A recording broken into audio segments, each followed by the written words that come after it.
इसके पहले हमने प्रश्न नंबर 1 को देख लिया, ठीक है। अब हम देख रहे हैं प्रश्न नंबर 2 को, ठीक है। अपना एक्सरसाइज कौन सा है? 5.3, ठीक है। और ठीक है, आगे लगा के तो 5.3 में पहला प्रश्न हमने देख लिया था। अब दूसरा प्रश्न क्या रहा है कि जब एक पासे को फेंका जाता है, ठीक है। पासा यानी कि जो सांप सीढ़ी होता है ना, लूडो छक्का होता है ना, जो वर्गाकार आकृति का होता है, उसको क्या कहते हैं? पासा कहते हैं, ठीक है। तो कह रहा है कि जब एक पासे को फेंका जाता है तब निम्नलिखित प्रकार के घटना से प्राप्त होने वाले परिणामों को लिखिए, ठीक है। उस पासे को फेंकने पे जितने प्रकार के परिणाम हमको प्राप्त होते हैं उनको क्या करना है? लिखना है। जिसमें पहला प्रश्न करें एक अभाज्य संख्या, क्या? अभाज्य संख्या। तो देखिए अभाज्य संख्या का डिफिनेशन क्या होता है? वह संख्या जो एक से कटे और स्वयं से कटे उसको कहते हैं अभाज्य संख्या, ठीक है। तो आपको पता है पासे में कितने संख्या होते हैं? पासे में 1, 2, 3, 4, 5 और 6, ये 6 संख्या पासे में होते हैं। इसमें से अभाज्य संख्या देखो, ये 2 क्या है? अभाज्य संख्या, एक से कटेगा और स्वयं से कटेगा, फिर खुद से कटेगा। ऐसी संख्या जो एक से कटे और खुद से कटे उसको कहते हैं अभाज्य संख्या। ये हो गया, फिर से 3 देख लो, और फिर से कौन सा आएगा? 5। ये 3 संख्या क्या है? अभाज्य संख्या। तो यहाँ क्या पूछा? एक अभाज्य संख्या, ठीक है। तो यहाँ पे लिखेंगे कि अभाज्य संख्या क्या हो जाएगी? 2, 3 और 5 हो जाएगी, क्या हमारी अभाज्य संख्या हो जाएगी, ठीक है। तो लिखेंगे हम प्राप्त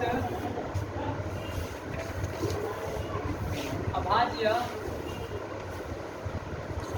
संख्या बराबर क्या? 2, 3, 5, ठीक है। तो प्राप्त अभाज्य संख्या क्या क्या होगा? 2, 3 और 5। उसके बाद से दूसरा प्रश्न कह रहा है, क्या? दूसरा प्रश्न कह रहा है कि एक अभाज्य संख्या नहीं, क्या? एक अभाज्य संख्या नहीं, ठीक है। हम यहाँ पे लिखते हैं क्या? बी नंबर प्रश्न, क्या? बी नंबर प्रश्न, एक अभाज्य संख्या नहीं।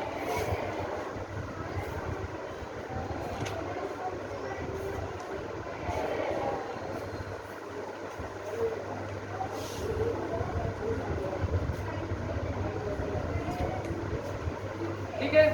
आप यहाँ पे देख सकते हैं एक अभाज्य संख्या नहीं। तो कौन सा संख्या अभाज्य संख्या नहीं? देखो यहाँ पे 1 है, 2 है, 3 है, 4 है, 5 और 6। देखो ये क्या है? अभाज्य संख्या है, ये अभाज्य संख्या, ठीक है, हो गया ना। ये जो अभाज्य संख्या उसको हम क्या करेंगे? निकाल देंगे, ठीक है। अभाज्य संख्या को हम क्या करेंगे? निकाल देंगे। जो बचेगा वो संख्या क्या होगा? अभाज्य संख्या नहीं है। तो हम लिख सकते क्या? एक अभाज्य संख्या नहीं। क्या आएगा उसका उत्तर? तो हम यहाँ पे लिख सकते हैं अभाज्य संख्या नहीं। तो 1, 4 और 6, यहाँ पे हो गया 2 नंबर, ओके। इसको लिख लीजिए,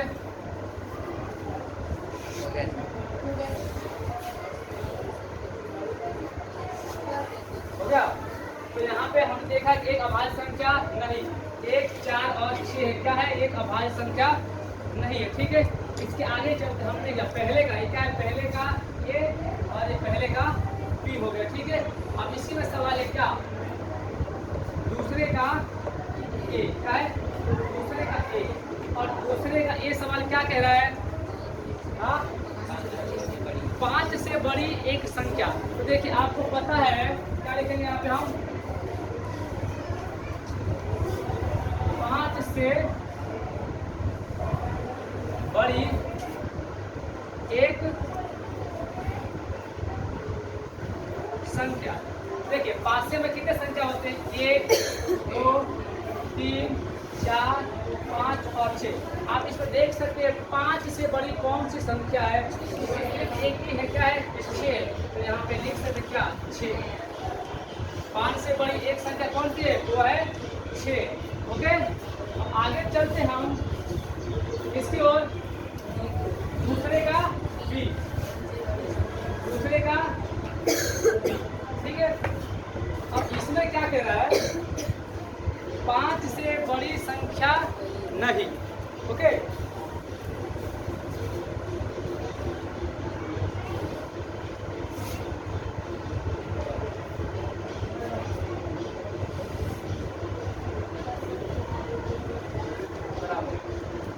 यहाँ पे देखिए आप 1 2 3 4 5 और 6, सवाल कह रहा है कि 5 से बड़ी संख्या नहीं, यानी कि 5 से छोटी। ये क्या है, 5 से छोटी है, 5 से छोटी है, 5 से छोटी है, 5 से छोटी है, और ये क्या है 5 से कहा है, हम कहाँ तक लेंगे, कुल 5 संख्या लेंगे, ठीक है। अगर इस संख्या को क्या बटे में लिखना है, इसमें बटे में, तो इसको हम ऐसे भी लिख सकते हैं, क्या 5/6। अगर इसको बटे में लिखना है तो इसको हम क्या लिख सकते हैं, ये तो एक ही संख्या 6 है, इसको ऐसे लिख सकते हैं, क्या 1/6। इसको अगर 3 संख्या है ना, तो इसको 1 हम क्या 3/6 लिखेंगे ना, जब काटेंगे तो क्या आएगा 1/2 आएगा।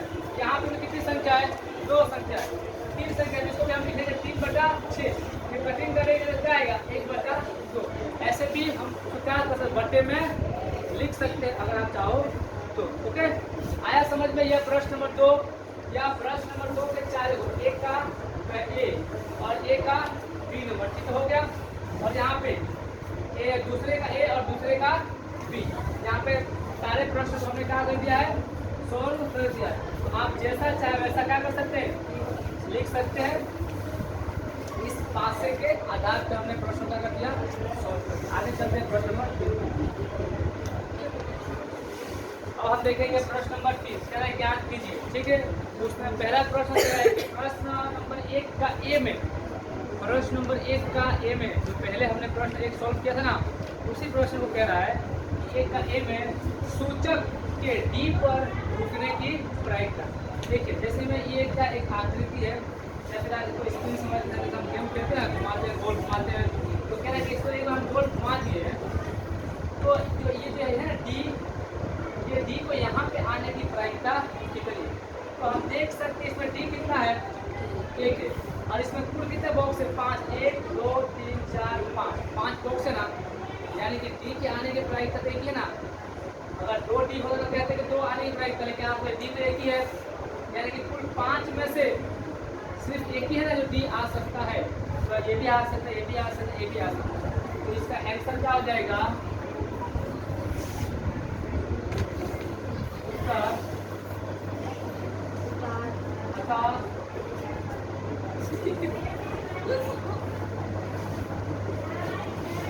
सूचक के डी पर रुकने की प्रायिकता बराबर, देखो यहाँ पे 1 2 3 4 5 है ना, 5 और डी कितना 1 है, यानी कि 1/5 आएगा, ओके। ये हो गया पहले का। आगे चलते प्रश्न नंबर, इसी का जो दूसरा सवाल है, क्या कह रहा है कि अच्छी प्रकार से फेंटी हुई 52 ताशों की एक गड्डी में 1 इक्का प्राप्त करने की प्रायिकता, ठीक है। देखिए दूसरा सवाल इसी में है, बी नंबर का, हाँ 52 ताशों की गड्डी में क्या 52 ताशों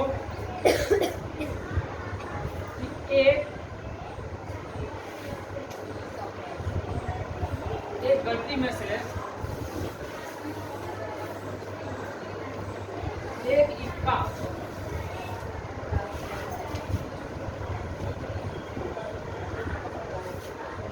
इक्का प्राप्त करने की प्रायिकता।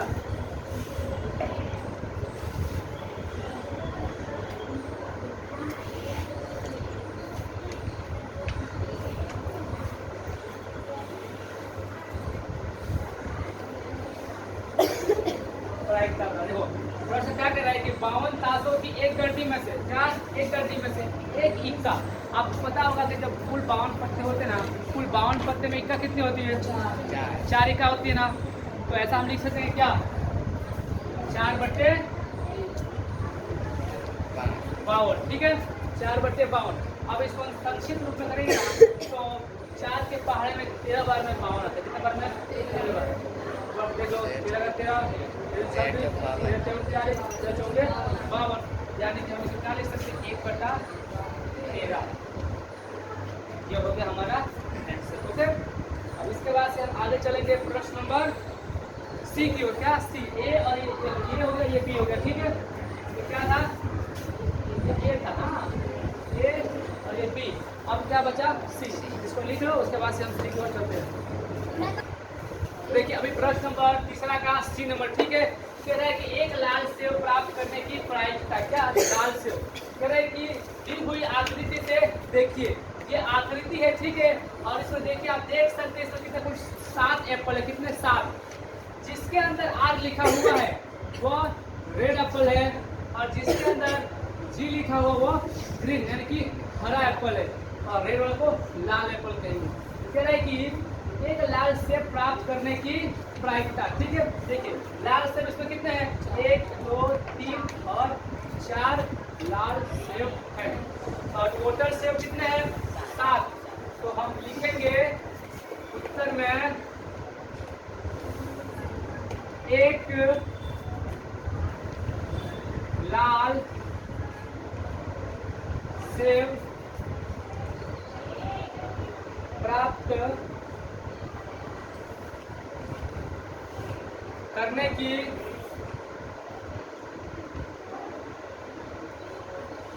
प्रायिकता बराबर। देखिए टोटल कितने सेब है? 7 है ना। और रेड एप्पल कितने हैं? 4, यानी कि 4/7 हो जाएगा आंसर। और यहाँ पे हमारा प्रश्न नंबर होता है 3 समाप्त, और अगला प्रश्न हम देखेंगे कल, ठीक है।